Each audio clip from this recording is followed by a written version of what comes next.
তো হ্যালো বন্ধুরা, আজকে আমরা দেখব যে ফেসবুকের নামের পাশে নিক নাম কীভাবে বসাতে হয়। দেখো বন্ধুরা, আমার এখানে কিন্তু আছে হাসানুর ভাই ফেসবুকের নাম, তার পাশে দেখো হাসানুর অফিসিয়াল দেওয়া আছে। আমার কিন্তু হাসানুর অফিসিয়াল নিক নামটা, তো নিক নামটা তুমি কীভাবে বসাবা, আর এটা কিন্তু সার্চ করলেও কিন্তু আসে, দেখতেও অনেকটা সুন্দর লাগে। তো এটা কীভাবে বসাবা, কীভাবে অ্যাড করবা, তোমাদেরকে আমি সেটাই দেখাবো। তো ভিডিওটা স্কিপ না করে পুরো ভিডিও দেখো, অনেক কিছু শিখতে পারবা। তো আমরা এখন যাব সেটিংয়ে যে এই কাজটা করব।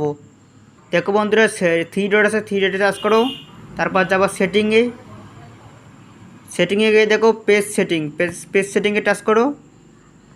তারপর দেখো নাম, এই নামের উপরের যে নাম দেওয়া আছে এই নামটা এখানে সার্চ করো। তারপর দেখো আদার নাম, নিচে আদার নাম থেকে ট্যাপ করো। তারপর তো হোয়াটস ইউর নিক নাম, এখানে ট্যাপ করো।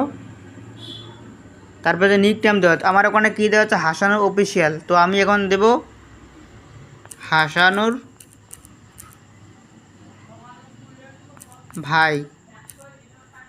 হাসানুর ভাই, লিখলাম, এখন সেভ করে দেব। তো বন্ধুরা, সেভ করার আগে show at top of page এটার লেখাটা দেখছো, এটা টাচ্ছন্দ করে দেবা, তারপরে সেভ করে দেবা, তারপরে হবে। তখন ভিডিওটা বানার সময় আমার মনে ছিল না, এখন মনে পড়লো, তার জন্য আলাদা ভয়েস করে তোমাদেরকে বোঝানোর জন্য বলতেছি। এটা সেভ করে দিয়ে তারপর চিহ্ন করে দিয়ে তারপর সেভ করে দেবো, তারপরে কিন্তু হবে। তো আমারটা কিন্তু আমি ওইরকম করে সেভ করেছি, কারণ আমি মিথ্যে কথা বললে ভিডিও বানাবো না। তো বন্ধুরা, ভিডিওটা যদি ভালো লাগে অবশ্যই একটা লাইক করবা, আর তোমার মতামত কমেন্টে একটু জানাই দিও।